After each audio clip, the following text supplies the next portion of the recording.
હિંમતનગરમાં bomb alert, તપાસ ચાલુ. નમસ્કાર, હું Nawaz Khan R Pathan at this time news સાથે. સાબરકાંઠા જિલ્લાના મુખ્ય મથક શહેર હિંમતનગરમાં પોસ્ટ ઓફિસમાં બોમ્બ હોવાનો ઈમેલ મળતા સુરક્ષા એજન્સીઓ સજ્જ થઈ ગઈ હતી.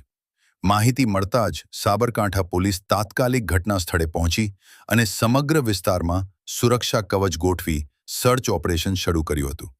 બોમ્બ ડિટેક્ટર સિસ્ટમ અને ડોગ સ્ક્વોડની મદદથી પોસ્ટ ઓફિસના દરેક ખૂણાની તપાસ હાથ ધરાઈ હતી. પોસ્ટ ઓફિસ અને આસપાસના વિસ્તારમાં જાહેર અવરજવર વધુ હોવાથી ટ્રાફિક નિયંત્રિત કરવામાં આવ્યો અને લોકોને સાવચેતીના ભાગરૂપે દૂર રાખવામાં આવ્યા હતા. પ્રાથમિક તપાસ દરમિયાન કોઈ શંકાસ્પદ વસ્તુ મળી નથી, પરંતુ મામલાની ગંભીરતા ધ્યાનમાં રાખીને તપાસ હજુ ચાલુ છે. પોલીસ દ્વારા ઈમેલ મોકલનાર વ્યક્તિની ઓળખ અને તેના હેતુ અંગે વધુ તપાસ હાથ ધરવામાં આવી છે. આ સમગ્ર કાર્યવાહી દરમિયાન સાબરકાંઠા એસઓજી અને એલસીબી સ્ટાફ ખડેપગે રહી પરિસ્થિતિ કાબૂમાં રાખી હતી.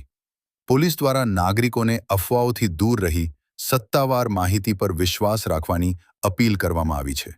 હું Nawaz Khan R Pathan at this time news, Himmatnagar.